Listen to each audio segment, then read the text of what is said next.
head over to miniaturemarket.com where they have thousands of board games at discounted prices like Barrage. Hello my friends, it's the Game Boy Geek here. Today, we're going to be building up dams to capture water. Then we're going to be turning that water into power, using conduits to send that water down to our power stations. Today, we're taking a look at Barrage. This is a heavy Euro game. Let me show you how it's played. I'll see you on the other side.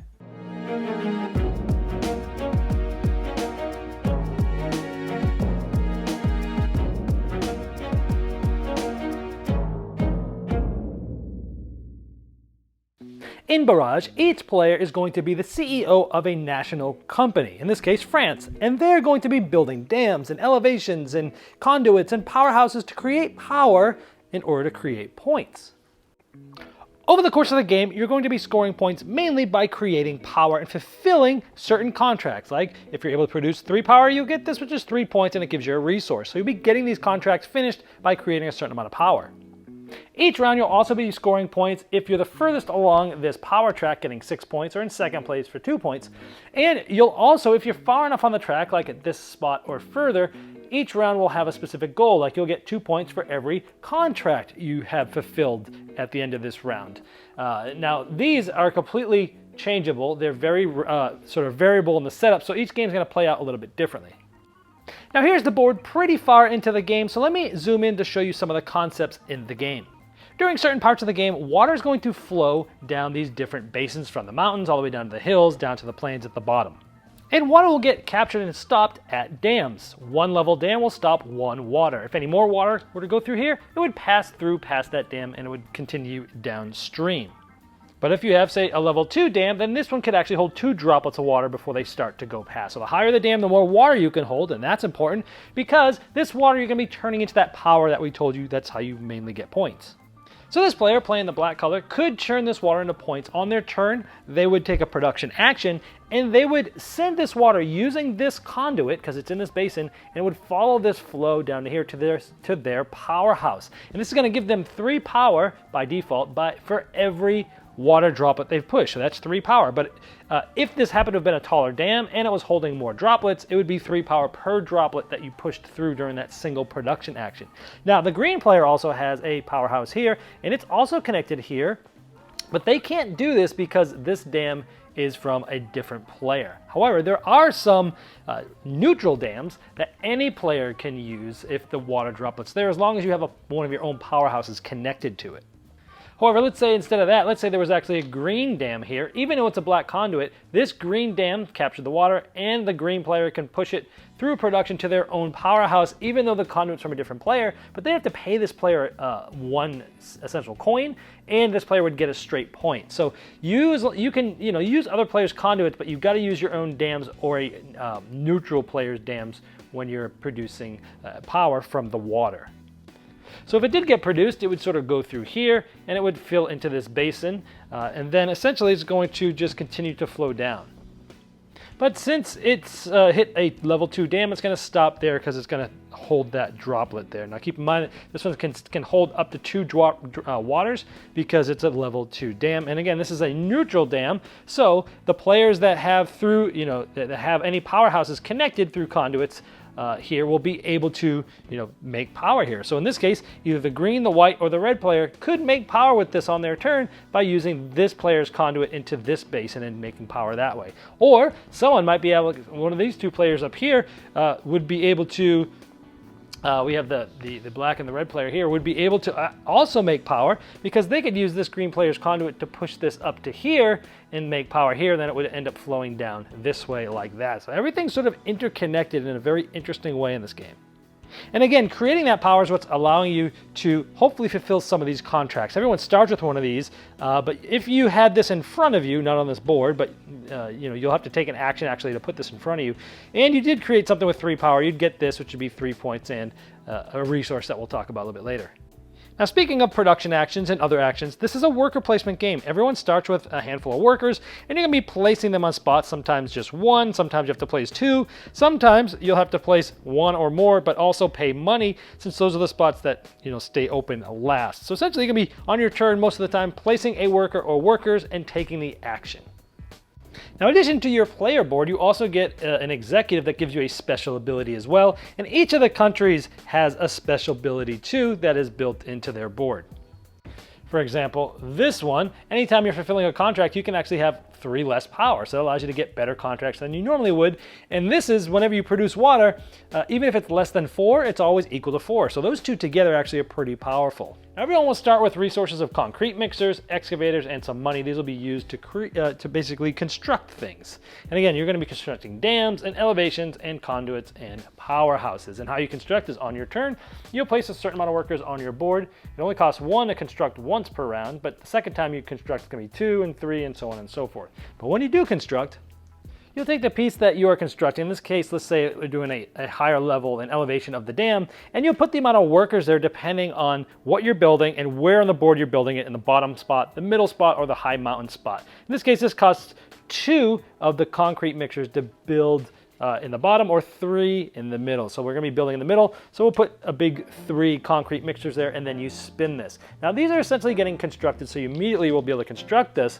However, sometimes when you unlock these, it'll unlock some income. This is 3 points right away. We get that. And at the beginning of each round, every unlocked spot that has that icon on it, you'll get at the beginning of each round. So it's a little bit of engine building here as well. Now this is these are 3 concrete mixers that are now stuck. And as I build things, these will start to spin.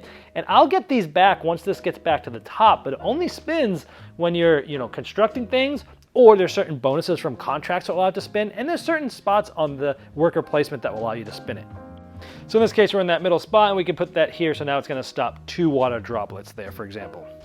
And again, going here is going to allow you to spin that wheel 1, 2, or 3 times, but even the bigger times, cost a lot of money. Money's tight in this game.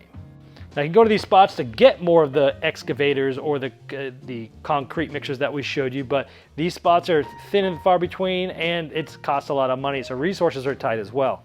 And all these spots allow you to do what I showed you before, which is produce power from water droplets, and the different varies actually give you some extra power or negative power depending on where you go. So some of the spots are better than others. And then you can also go here to actually add water to the top, sometimes making it flow down immediately, giving yourself ways to create power that round. And you can always go here to get a bunch of money, just 1 money for each engineer you send there. And for the contracts, again, you need to actually go to these spaces to take these contracts, put them in front of yourself, and then you can, if you create enough power, you'll just flip it over and do what the tile says. And these do all sorts of different things, giving you points and money and allowing you to build things immediately and put water places and get resources and all sorts of things like that. Now these 3 up here, you don't even have to actually grab first. These are harder to get, but once you create that much power in a single action, you get the benefit, which are usually a lot of points. So those are the main concepts of the game. The name of the game is basically creating power and doing it before others can do it, cutting other players off. Like here we have a neutral dam, we have a white conduit, and both the green and white player could essentially take this and push it through this conduit here. So sometimes the water drops will come through, and the green player might do it. Now granted, they got to give a coin to the white player, and the white player will get a point, but the green player is going to get 3 power because it's 1 times the water droplets. There's 3 water droplets there, plus some modifiers they may or may not have, and they'll get to do a contract like that. And if the red player has a good dam here, sometimes you'll want to place a dam on top of them so it stops where yours are first and then trickles down to where they are. So there's a lot of competing for spots on the board. In each of the rounds, there's going to be different goals for the power, and this works in an interesting way. This says 5 points for every powerhouse you've built.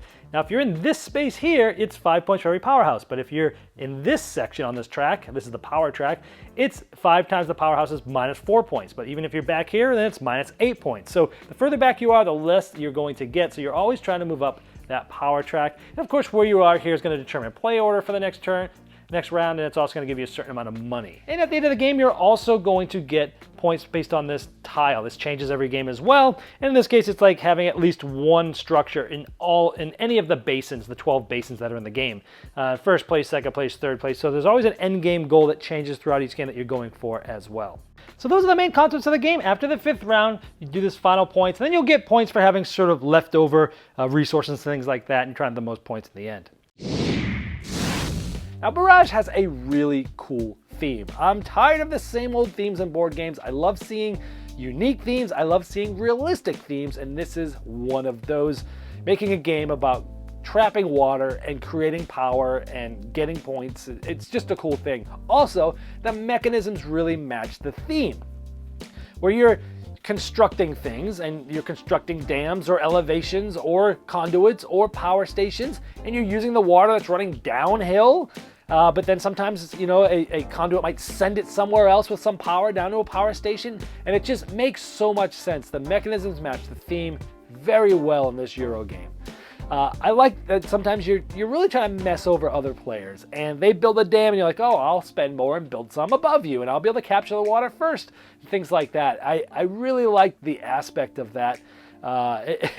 It's might be too mean for some Euro players, but I really like that aspect of this. I like the flexibility that you can use neutral dams or you can use opponents' conduits. Of course, you give them coin and points if you use theirs, but I like it gives you flexibility that in the board there's a lot of player interaction because sometimes you're using other players' conduits to get things down.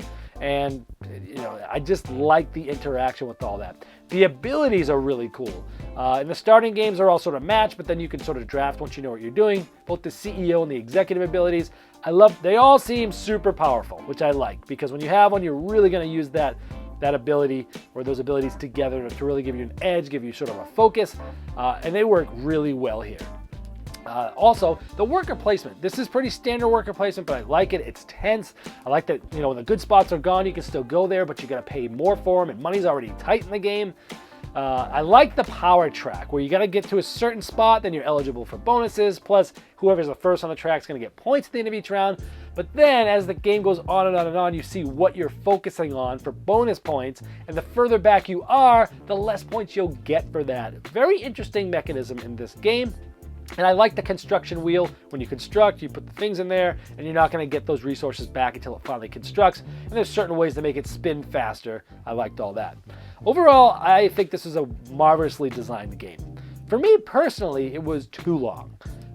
You know, with 4 players, you're going to be looking at probably 3 hours-ish. And that's just too long for me unless the game is just like mind-blowingly amazing. And this is a good game. It's just for that long of a game, it's just a little too long for me. It didn't go over the moon excitement, even though it was a very good game that I did enjoy. For a game that's 3 hours, I need it to be like amazing. That's just a personal preference. It also has a steep learning curve. When you're teaching this game, there's a lot of sort of things to teach and how the water flows and how things work, and it takes a while. You know, by the time you get the game, it's got lots of parts to set it up, but to teach it, you're probably, for the first time to somebody, you're easily going to be a half hour in before you even start the game, maybe even longer. Also, the game might be too mean for some. So if you like heavy Euro games, you don't mind long 3-hour games, you don't mind a lot of setup, and you can get those games at the table often, that's great. But if you like more of the solo style Euro games where everyone minds their own business, this probably isn't going to be the game for you, because this game has a lot of interaction, a lot of messing over people. So if you like that style of Euro game, and you don't mind big, heavy games that take a long time to set up, then you're going to really like this game, I think, because it is a fantastic game, but there were some things that just wasn't for me, period. But that's what I think about Barrage.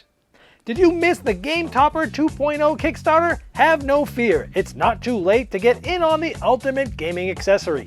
Convert your table into a high-quality gaming table with a fully portable Game Topper system and take advantage of some of the best 3mm premium gaming mats in the industry.